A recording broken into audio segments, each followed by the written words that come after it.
And we're back. Sorry about that, boys and girls. We got cut off. The device that I am filming on received an alert which abruptly cut the video off. So, as we were saying, it's the reason why we do the 15-meter edition of the pacer test here, because our gym is not long enough to do the 20-meter test, which you will do in high school and in middle school. Those you have fifth grade, you'll probably do the longer edition of the pacer test next. Now here at McVeigh, our gym is split into thirds. We have one section there, we have a second section here, we have a third section here. Most basketball courts do not have these lines going across the middle to split the court in the thirds. Most basketball courts have a line right here that goes directly through the middle of the circle, and you have a front court and a back court. And boys and girls, the reason that's significant is because when your team brings the ball up the court on a change of possession, you have 10 seconds to cross this line in the middle of the gym. If you are not across this line in 10 seconds, usually because the other team is pressuring you, doing what they call a full court press, you have a violation and the other team will get the ball. And we don't see that happen too much at the NBA level because it's pretty easy for NBA players to break a press. But at the college level, sometimes you will see that, and it can be very, very effective. At the high school level, it can be deadly against the other team if the other team is not well coached on how to break a press. If I were a youth basketball coach, I would press like crazy because you get a lot of 10-second violations and a lot of turnovers. Now, this line here that's often in the middle of the court is also important because if your team, let's say, is shooting on this basket and they pass the ball behind that line down in this section, that is called a backcourt violation, and the other team would get the basketball.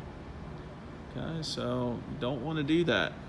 If there is a basket made, let's say my team is shooting and whoosh, we make the basket, the other team will get the ball underneath the basket here behind the line, and they pass it in to somebody on their team.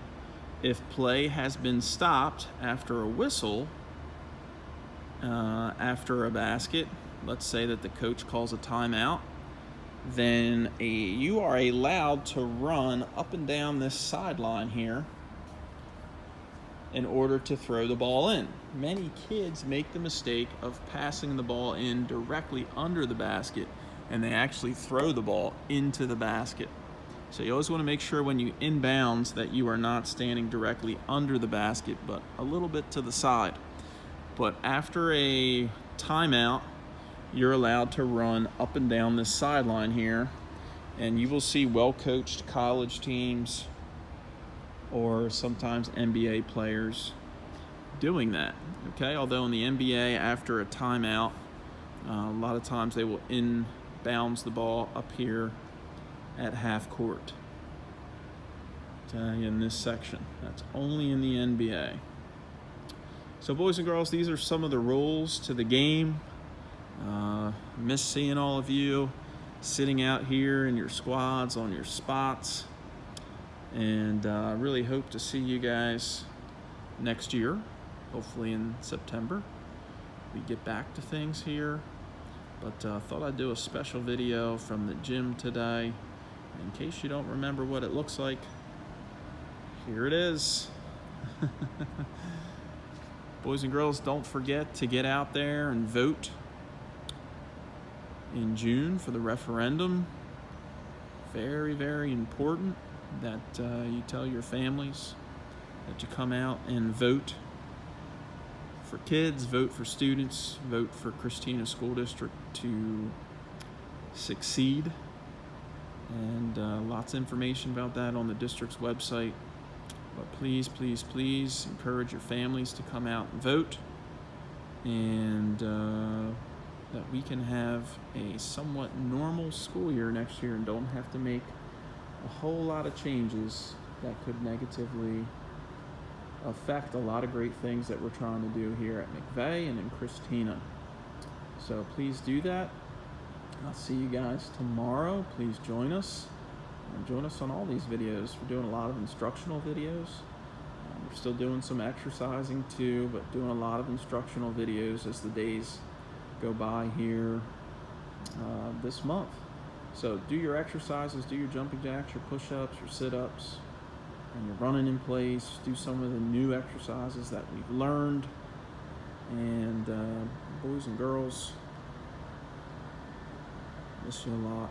Coming to you from McVeigh.